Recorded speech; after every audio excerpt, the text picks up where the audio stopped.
Good morning, you're watching Rajya Sabha television. I'm Smriti Rastogi with Breakfast News. In the next 30 minutes, we will get you all the big developments which took place through the night and news that is expected in the day ahead. But before that, a quick look at the top headlines.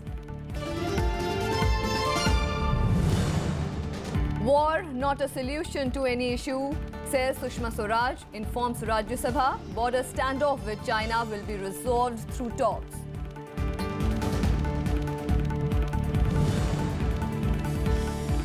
Opposition parties to move privilege motions against Sushma Swaraj in Rajya Sabha allege she has misinformed House on India's foreign policy.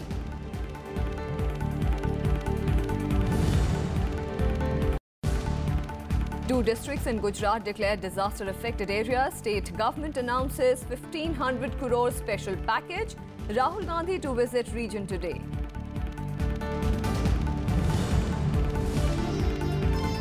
Grand jury formed to investigate possible Russian meddling in the US elections. Important step towards potential criminal charges.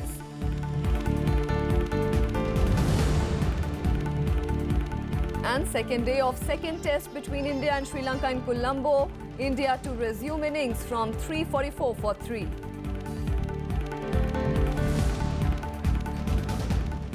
National Democratic Alliance leaders will meet in Delhi a day before the vice presidential polls on Saturday. Prime Minister Narendra Modi and NDA's vice presidential candidate M. Venkaiah Naidu will address the MPs.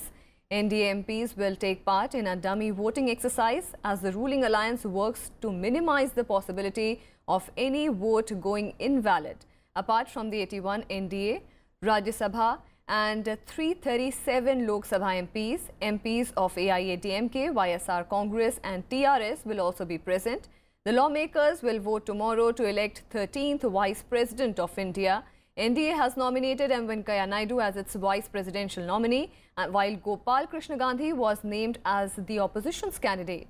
Term of incumbent Vice President Mohammad Hamid Ansari, who is also the ex-officio chairman of the Rajya Sabha, ends on 10th of August.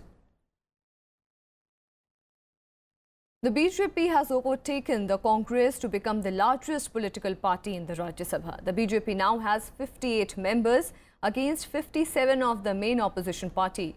BJP MP Sampatya Uaiki, who was elected to the upper house following a by-poll in Madhya Pradesh, took oath on Thursday. His election was necessitated by the death of Union Minister Anil Madhav Dave.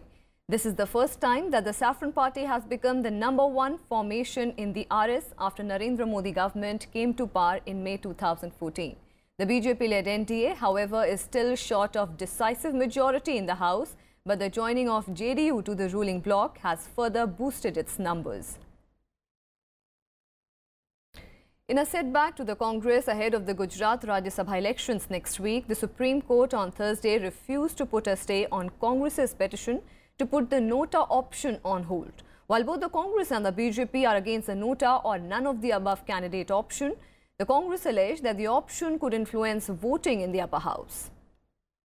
The Supreme Court on Thursday refused to stay the Election Commission's notification allowing nota in the upcoming Rajya Sabha elections in Gujarat. Seeking a response from the Election Commission within 2 weeks, the bench agreed to examine the constitutional validity of allowing nota. जीते तो हम और भूपेंद्र यादव जी जो प्रयास था वो असफल रहा, तो इसका मतलब कि ये नोटा का दुरुपयोग करना चाहते हैं। ये तो मान लिया ना भूपेंद्र यादव जी ने कि अगर नोटा का इस्तेमाल हुआ, हराने के लिए इस्तेमाल होगा ना, तो इसलिए ये नोटा चाहते हैं। With 4 people, including Amit Shah, Smriti Irani, Balwant Singh Rajput from the BJP and senior Congress leader Ahmed Patel in the race for the 3 Rajya Sabha seats, the court's decision is a setback for the Congress. 6 party MLAs have already defected to the BJP ahead of the elections, and the Congress claims the new nota option will influence the result. With regard to the usage of nota, the BJP also has an allegation comprising Mr. Mukhtar Abbas Naqvi, Mr. Bhupender Yadav and others went to the Election Commission and pointed out that this is something that the party feels requires much greater discussion about. With regard to the Congress party challenging it, as the Law Minister, Mr. Ravi Shankar Prasad, has pointed out, that the notification itself is of January 2014, which is the UPA tenure. So that is for the Congress party really to answer. Supreme court में judgement दिया तो उसके ऊपर बोलने के लिए हम कौन है? फिर एंटी डिफेक्शन लॉ लागू कर चुका है हम लोगों ने। एंटी डिफेक्शन लॉ में पार्टी विप लागू कर सकता है और किसी एक पार्टी का इलेक्टेड मेंबर है तो उसको पार्टी का डायरेक्शन के बिना वोट करने का हक नहीं है। According to the Election Commission, MLAs have to show their ballot paper to an authorized party agent before putting it in the ballot box. If an MLA casts the ballot for someone else or uses the nota option, he cannot be disqualified or his vote invalidated. Bureau Report, Rajya Sabha TV. On to more news, External Affairs Minister Sushma Swaraj informed Parliament on Thursday that India's foreign policy was focused on setting a global agenda. On Pakistan, she asserted that India will start dialogue with its neighbour the day it stops promoting terrorism against the country. She said that terror and talks cannot go together. कहे कि पाकिस्तान के साथ हमने शांति की पहल नहीं की, हमने दोस्ती का हाथ नहीं बढ़ाया, ये नहीं। लेकिन कहानी बदरंग कब हुई? जब बुरहान वानी का एनकाउंटर यहाँ हुआ और नवाज शरीफ साहब ने वहाँ खड़े होकर के उसको स्वतंत्रता सेनानी शहीद की संज्ञा दी। उसके बाद से चीजें बिगड़ी। Terror and talks can't go together. This is the roadmap. She also said that both America and Russia stand with India, and this showed that India's foreign policy under the Modi government has been successful. She also said that India has good relations with the Arab states as well.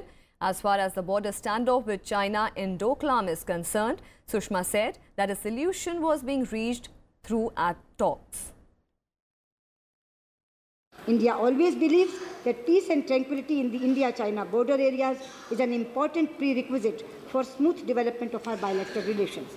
We will continue to engage with the Chinese side through diplomatic channels to find a mutually acceptable solution on the basis of the Astana consensus between our leaders. I note the sense of the House is supportive. Before the External Affairs Minister's reply, almost all the opposition parties reminded the government of the present stalemate with China. They suggested that the issue be resolved through dialogue and diplomatic initiatives. They, however, showed solidarity with the government on the issue of national interest, but said that the government should come out with solutions, keeping in view India's long history of non-alignment. The short-duration discussion on the issue of foreign policy in the upper house of Parliament was initiated by Congress member Anand Sharma. He accused the government of being silent on issues relating to foreign policy. He also asked that the government present a roadmap on how it wants to deal with China. इस समस्या को और एक बहुत बड़ी चुनौती का सामना करने की आपकी पॉलिसी में कोई स्थिरता नहीं है। वो बदलती रहती है, पलटती रहती है और देश गफलत में पड़ जाता है कि आपकी सोच क्या है। Samajwadi Party and JDU members stressed on the need to strengthen the army. युद्ध के लिए तैयार रहना शांति को सुरक्षित रखने का सबसे कारगर तरीका है और ये अगर मन और मस्तिष्क में रहेगा हमारे देश के नेताओं के और हमारी सेना इतनी मजबूत होगी, हमारी ताकत इतनी मजबूत होगी तो हमें कोई खतरा नहीं होगा। विदेश नीति है वो ज़्यादा इस समय इस दौर में हिंदुस्तान के आसपास का जो मुल्क है उसके रिश्ते पर ज़्यादा निर्भर कर रहा है। We need to make our presence felt in the neighboring countries, especially Sri Lanka, and we should see that our development, our arms and ammunition, which the Indian Army recently we observed. Members also raised the issue of strategic balance, saying the government should not abandon the Middle East for Israel. Our appeal to the government is do not cement any US, Israel, India axis in world affairs. Okay. That is not in our country's interest. That is not in the interest of the support and allies that we get. The international maritime boundary line between Sri Lanka and India must be refixed because now our traditional rights of our fishermen are being taken away in the name of international maritime boundary line. Members also talked about keeping neighbours in good humour by fulfilling commitments made to them. Akhilesh Suman's report for Rajya Sabha TV. Meanwhile, the opposition parties will move privilege motions against External Affairs Minister Sushma Swaraj in Rajya Sabha today for allegedly misinforming the House on India's foreign policy. PTI is quoting sources as saying that leaders of different political parties will move 2 privilege motions against Swaraj for allegedly providing wrong information on Bandung Asia-Africa Relations Conference and about Prime Minister Narendra Modi's Lahore visit in 2015. The report further says that while Swaraj claimed that she had not delivered any speech in the Bandung conference, the opposition parties have downloaded a purported speech and will attach it as proof. The second privilege is for allegedly misinforming the House on Prime Minister's 2015 Lahore visit, claiming that there was no terror incident after that. The opposition, however, seeks to differ, saying that Pathankot terror attack happened immediately after Modi's visit and there were 5 other incidents after that too. The Lok Sabha has passed the Banking Regulation Amendment Bill 2015 by a voice vote. The legislation aims to insert provisions for handling cases related to stressed assets of banks. Stressed assets are loans where the borrower has defaulted in repayment or where the loan has been restructured. The RBI has been empowered to issue other directions for resolution and approve appointment, authorities or committees to advise banking companies for resolution of stressed assets. Replying to a debate on the bill, Finance Minister Arun Jaitley said the country needs a strong banking system to support the economic growth. Jaitley also asserted that the government will soon bring a central law to regulate chit fund companies. और एक मजबूत banking व्यवस्था अर्थव्यवस्था का आधार बन जाती है. You need a strong banking system in order to support growth. हम लोग एक ड्राफ्ट लॉ हम लोगों ने बनाया है कि जिन चिट फंड कंपनियों की एक्टिविटी अब बंगाल में या उड़ीसा में है तो वो तो केवल अपने राज्य के लिए बना सकते हैं. पंजाब अपने राज्य के लिए कानून बना सकता है. What do you do with regard to those who have a multi state all India operation? तो उसके लिए एक सेंट्रल लॉ हम लोग ड्राफ्ट कर रहे हैं. And with that, time for a very short break. More news and updates on the other side. Stay with us.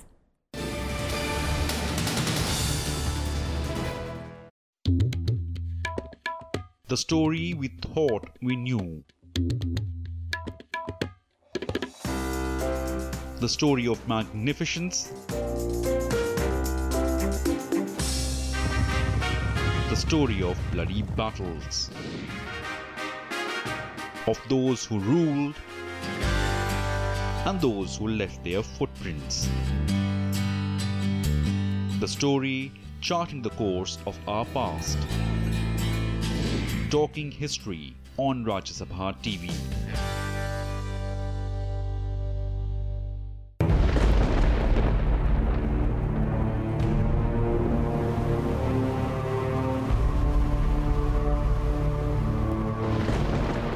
This is Kibutu in Arunachal Pradesh, East Point East on the map of India.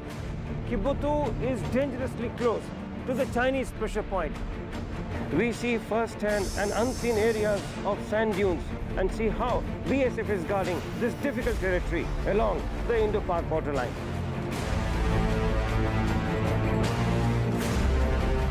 We are now slowly entering into the interior-most parts of the Sarkirik area. Indo-Tibetan Border Police Force justifies each word of this saying. Watch super exclusive episodes of National Security Series only on Rajya Sabha television.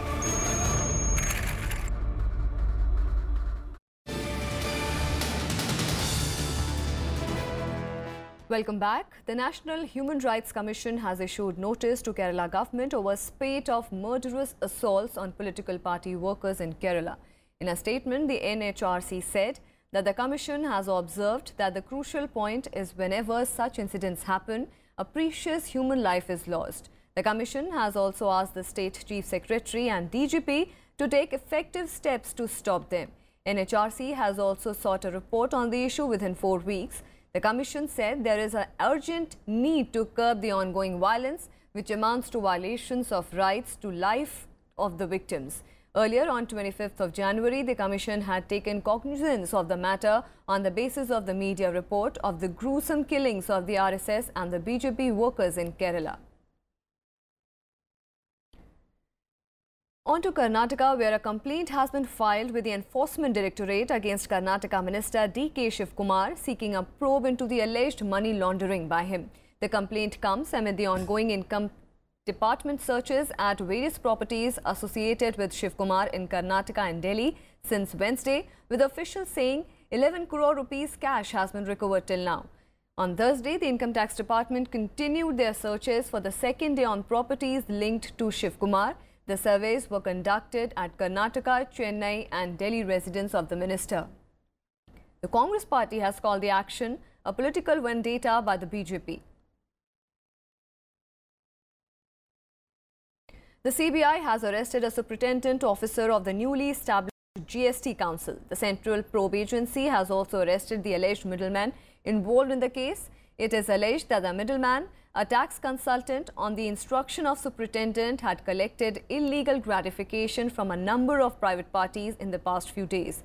This is the first incident of the GST Council official being arrested by the Central Investigating Agency. On to some more national news. A militant has been killed in an encounter with security forces in Kashmir's Anantnag district. A joint cordon and search operation was launched following information about the presence of militants. The search operation turned into an encounter when militants opened fire on the security personnel. The whole area has been cordoned off. And as the stalemate fails to die in Darjeeling, the GORKHALAND Movement Coordination Committee, a body of all the hill parties, including the GJM, will stage a day-long hunger strike in Jantar Mantar in New Delhi today to push for their demands. Meanwhile, the indefinite shutdown in the Darjeeling Hills over the demand for a separate state of Gorkhaland continued on Thursday amidst rallies taken out by the Gorkha Janmukti Morcha and other hill parties. The GJM rallies demanded restoration of internet services and an immediate withdrawal of the police personnel from the hill, while the other parties stuck to the Gorkhaland demand. No incident of violence was reported from the area. Police and security personnel, however, kept up their vigil. The GJM leadership is likely to meet on August 8 to decide on the future course of action. 12 activists of the Yuva Morcha, the GJM's youth wing, are observing a fast unto death since 21st of July over the separate state demand. Barring pharmacies, all other shops, schools and colleges remained closed in the Darjeeling Hills. Internet services were suspended since there from June 18th. ये हमारा गोरखालैंड का प्रधानमंत्री dialect पूरा नहीं करेगा तब तक हमारा रैली कंटिन्यू चलेगा ये जनतांत्रिक हम लोग का गणतंत्र आंदोलन है ये जनता का आंदोलन है it depends on state government and central government अगर सेंट्रल गवर्नमेंट चाहती है स्टेट गवर्नमेंट चाहती है तो ये 1 घंटे में इसका सॉल्व हो सकता है लेकिन वो लोग नहीं चाहते हम लोग डेमोक्रेटिक वे से हमारा मूवमेंट आगे बढ़ा रहे हैं A day after visiting Lakhimpur district in Assam, Congress Vice President Rahul Gandhi will be on a day-long visit to Gujarat today to visit flood-affected regions. During the visit, Rahul Gandhi is scheduled to take a tour of Banaskantha and Patan district, which are the worst affected regions in the recent floods. The Congress Vice President will first reach Dhanera in Banaskantha and meet flood-affected people before proceeding to Patan district. Meanwhile, the Gujarat government on Thursday announced a special relief package of 1,500 crore rupees for Banaskantha and Patan districts.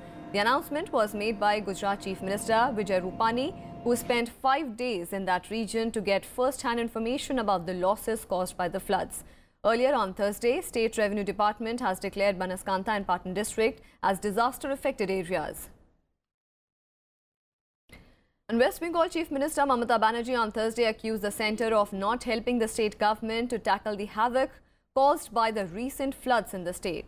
She said floodwaters washed away roads, bridges and crops in several districts. At least 50 were killed and 14 districts and nearly 4 lakh hectares of agricultural land washed away in the incessant rains and resultant water discharge by the Damodar Valley Corporation through its dams. On to international news now. The issue of possible Russian meddling in the US election continues to cast a shadow over Donald Trump's presidency. US media has reported that a grand jury has been formed for investigating the same. Reports say that a special counsel, which is investigating claims of Russian meddling in the US election, has impaneled a grand jury. The move being seen as a sign that the inquiry is growing in intensity and entering a new phase. Reports add that the jury has issued subpoenas over June 2016 meeting between President Trump's son and Russian lawyer. Use of a grand jury means that US Special Counsel Robert Mueller can use expansive tools to pursue evidence, including issuing subpoenas and compelling witnesses to testify. Mueller, who was appointed special counsel in May, is leading the probe, which also examines potential collusion by the Trump campaign with Russia. The Russia story is a total fabrication. It's just an excuse for the greatest loss in the history of American politics. That's all it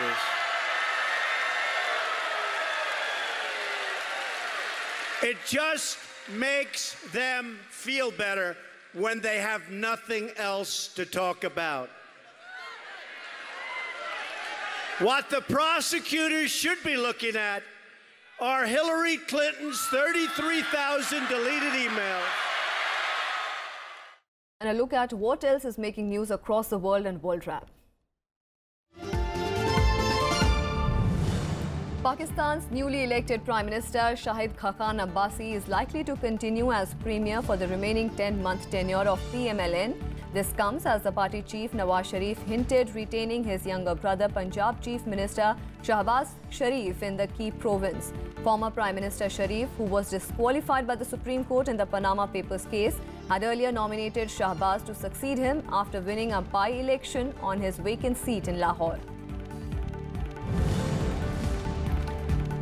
In a veiled attack on Pakistan, Afghanistan on Thursday said it wants the international community to start taking action against countries using non-state actors to further their foreign policy goals. Afghanistan's ambassador to the US, Hamdullah Mohib, said that the country's mission at the UN was working on presenting its evidence to the Security Council over the use of terrorism in Afghanistan and their linkages. Afghanistan has witnessed some of the worst terrorist attacks in the recent weeks.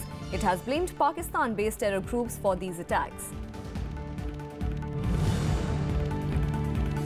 Qatar's cabinet has approved a draft law making permanent residency available to some non-citizens, marking a shift from its long-standing visa sponsorship system. The residency permits could be granted to children of Qatari women married to foreigners, people who offered valuable services to the country, and those with special skills. Gulf Arab countries have a high number of expatriate workers but do not allow neutralization of the foreigners except in rare cases. A large fire ripped through a residential skyscraper in Dubai in the United Arab Emirates for the second time in 2 years. The authorities said that the civil defense workers successfully evacuated the building and the blaze was brought under control. No one was injured. It is not clear what caused the fire in one of the world's tallest buildings. The Torch Tower was damaged by an earlier blaze in 2015. And on to the sports. India have resumed their innings from the overnight score of 344 for 3 on the second day of the second test against Sri Lanka in Colombo. The visitors are well placed to make another big score with Cheteshwar Pujara and Ajinkya Rahane set at the crease in an unbroken run partnership of more than 200 runs. Both batsmen completed their centuries on the first day, with Pujara becoming the second fastest Indian to score 4,000 runs in the Test cricket. He reached the milestone in 84 innings, 3 more than Virendra Sehwag and Sunil Gavaskar. Earlier, India won the toss and opted to bat. Lokesh Rahul, who returned after 4 months of injury, scored a half-century. He was run out for 57. Shikhar Dhawan fell for 35 and skipper Virat Kohli was out early for 13. For the host, Rangana Herath and Kaushal Pereira took 1 wicket each. India is leading the 3-match series 1-0. They had won the first test at Gale last week by 304 runs. Football club Paris Saint-Germain have signed Brazil forward Neymar for the world record fee of 222 million euros from Barcelona. The deal for the 25-year-old smashed the previous record set when Paul Pogba moved to Manchester United from Juventus for 89 million euros in August 2016. The striker's move was completed after Barcelona said that players' representatives paid 222 million euros release clause in his contract. Neymar, who is said to earn 45 million euros a year, said he has joined one of the most ambitious clubs in Europe. The Brazilian forward had scored 105 goals for Barcelona since joining the club in 2013. Neymar's signing is the latest in a long line of high-profile transfers in the club, which has made since the side's takeover by Qatar Sports Investment in 2011. The French club won the Ligue 1 title 4 years in a row until Monaco final overhauled PSG in the last season. And in badminton, HS Pranoy and Saurav Verma will play their quarterfinals in the New Zealand Open today. In the pre-quarterfinals on Thursday, 4th seed Pranoy defeated 10th placed Nan Wei of Hong Kong 21-18, 21-19 and will next face 11th seed Lin Yu-hin of Chinese Taipei. 7th seed Saurav, meanwhile, edged past the compatriot Parupalli Kashyap in a tightly fought contest. The former national champion won 3 games, 21-18, 13-21, 21-16 in a match that lasted over an hour. However, Cyril Verma bowed out after losing his round of 16 matches against Xia Honglu of Chinese Taipei. And that's all we have for you in this edition of Breakfast News. Keep watching Rajya Sabha television.